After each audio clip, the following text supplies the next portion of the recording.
pendidikan untuk anak-anak? Oke, keren jawabannya. Jadi kita tampung ya, kita sama-sama lihat. Jadi menurut andragogi itu adalah secara garis besar nanti. Secara garis besar itu adalah metode pengajaran untuk anak-anak. Ini berasal dari kata paidos yaitu anak dan agogos. Agogos itu adalah memimpin atau membimbing. Jadi kalau kita gabungin nih andragogi, androgogos itu adalah gimana seorang itu memimpin atau membimbing anak. Jadi kata kuncinya adalah anak. Pedagogi adalah ilmu atau seni yang mengajar serta didik yang masih bergantung pada pengajar. Kenapa? Karena anak-anak itu masih butuh arahan, pengulangan dan sistem yang terstruktur. Di sini ada yang KKP-nya mengajar anak-anak atau struktur anak-anak? Apa Pak? Kelompok bermain. Kelompok bermain, oke. Kober. Paut, iya. Oke. Lanjut ya. Ciri-ciri pendekatan pedagogi. Ada yang mau jawab dulu atau langsung Irfan? Oke. Kita di sini kita ya. Ciri-ciri dari pedagogi. Tadi kita sudah sadar ya, pedagogi itu fokusnya adalah anak-anak. Gimana cara mendidik anak-anak. Maka di sini peran pengajarnya itu adalah penting karena dia menjadi sumber utama dan pengendali dari proses belajar. Nah, kalau saya ngomongnya cepetan kasih tahu aja ya, karena saya suka ngomongnya cepetan.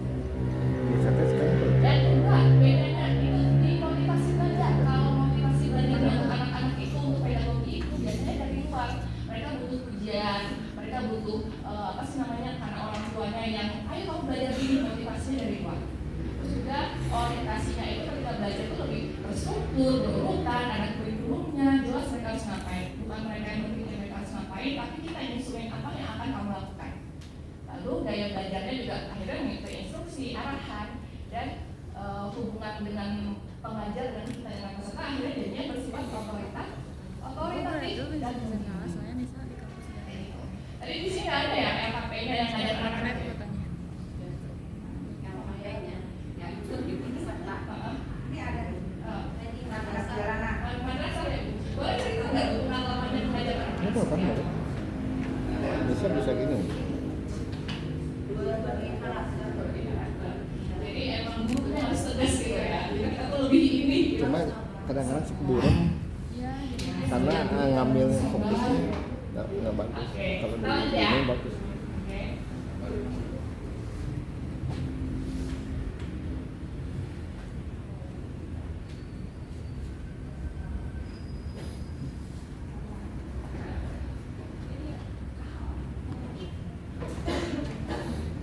Ada yang bisa kasih contoh pedagogi?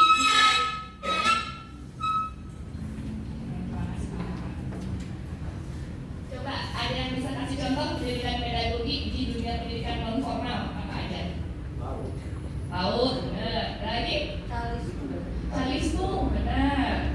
Bisa lagi banyak ya di sini contohnya kursus bimbel. Misal kayak gitu kan jadinya setelah bimbel anak SMA itu juga maksudnya nanti ke pedagogi. Kursus apa? Kursus kalismu tadi yang ngomongin. Nah ini adalah contoh-contoh penerapan pedagogi yang bisa dilakukan di pendidikan non formal. Nah kita langsung aja ya.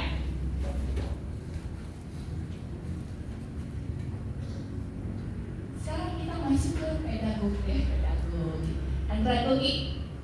Ada yang mau kasih tahu dulu? Yang sudah tahu andragogi itu apa? Penasaran nih. Bapak Ibu sebelumnya udah pernah andragogi pedagogi belum? Ada yang selewat. Ada yang sudah sering mendengar andragogi pedagogi? Atau ini benar-benar baru? Biar saya tahu sampai mana yang harus bisa dijelaskan. Memang baru ya? Sudah tahu tapi tidak tahu gimana cara menyampaikan. Oke. Butuh diingatkan gitu ya. Iya, tadi seperti yang bilang tadi andragogi pedagogi itu adalah metode pengajaran. Kalau tadi ada pedagogi itu fokusnya pengajaran ke anak-anak, kita mendidik anak-anak. Berarti kalau andragogi dewasa pintar. Jadi kalau andragogi itu adalah kita lihat di sini ya, berasal dari kata bahasa Yunani juga under itu orang dewasa dan agogos memimpin atau membimbing. Jadi ketika kita menggunakan andragogi yang kita bimbing itu adalah orang dewasa.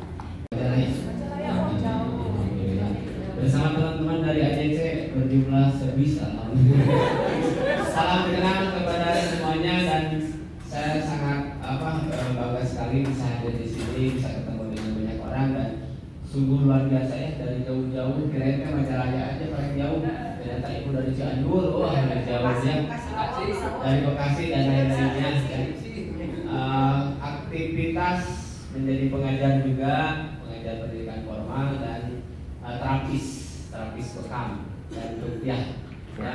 Jadi mudah-mudahan kita bisa sama-sama di sini meningkatkan kemampuan kita untuk apa? Menyampaikan kembali ilmu yang kita miliki ya, agar cara mengajar kita bisa lebih berkualitas. Dan terima kasih sebelumnya ya kepada semua pemateri yang akan mewakafkan ilmunya, dan mudah-mudahan acara kita diberikan kelancaran.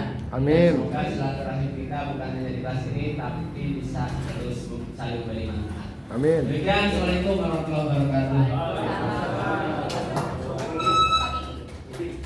Oke, Pak Didin keren banget semangatnya. Mungkin ada satu lagi yang pengen kenalan atau sebutin nama dari belakang. Acung siapa?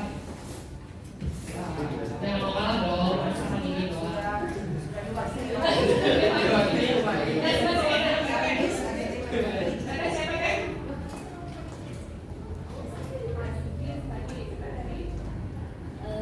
Kenalkan, saya Julianisa dari Serena. Iya. LKPM Badan Pengawas Nanti. Di sini kalau boleh tahu pengajarannya apa aja ya? Ada yang bimbel nggak? Ada ya bimbel.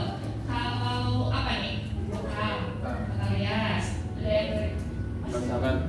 apa? Ya. Pemasaran, Otomotif. otomotif, oke. Ya. Apa? Ya, ya. Ya, oke. Wah, ini benar-benar macam-macam banget ya. Oke. Nah, kenapa saya mau nanya seperti itu? Karena nanti itu akan menyesuaikan dengan metode pengajaran kita. Karena kita belajar andragogi dan pedagogi. Nah, nanti bisa metode pengajaran kita. Menurut Bapak Ibu, kelas mana yang akan lebih efektif? Apakah orang yang kelas banyak ceramah, atau yang banyak diskusi, atau tergantung mana? Banyak pesertanya. Tergantung pesertanya. Ini udah keren-keren semua ya. Nah, jadi kan ini kan tergantung tujuannya ya, seperti apa ya. Ini kita ada materi UJK, tapi saya mau nanya dulu, kelihatan nggak di depan? Mungkin kita harus memperkuat bahasa kalbu kita ya biar kebaca. Bapak-bapak sama ibu yang di belakang kalau misalnya lebih kesulitan baca ini, mungkin bisa maju ke depan dulu biar lebih depan. Silo ya? Nanti belakang apa kitanya?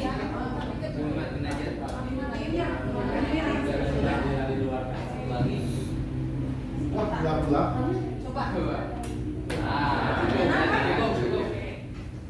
Malah biasanya Pak suka ditirai pakai hitam. Ini ya kayaknya alatnya kurang dalam. Nggak apa-apa ini. Nggak apa-apa ya, kita maksimalkan apa yang ada. Karena guru-guru yang kreatif itu memaksimalkan apapun yang ada.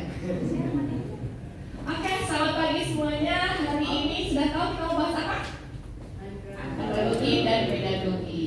Nah, tapi sebelum kita masuk ke materi, seperti biasa, supaya kita lebih akrab, kita perkenalan dulu. Perkenalkan, nama saya Dila Solisa Wahid, dipanggilnya Dila.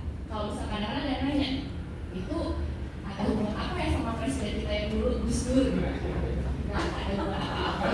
Adanya cuma sama-sama cuci kopi Adam.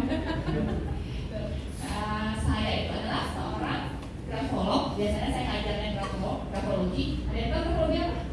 Bisa. Analisa. Bisa. Nanti saya cek satu-satu. Jadi kita bisa melihat bagian software dan tulisan tangan. Ini yang saya ajarkan sehari-hari.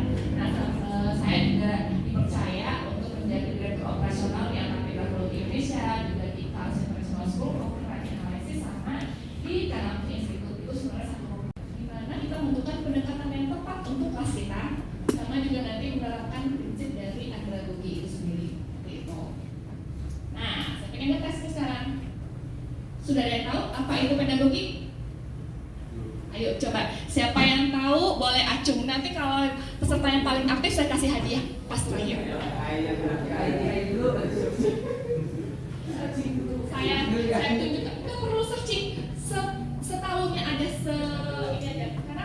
kita bahas bersama-sama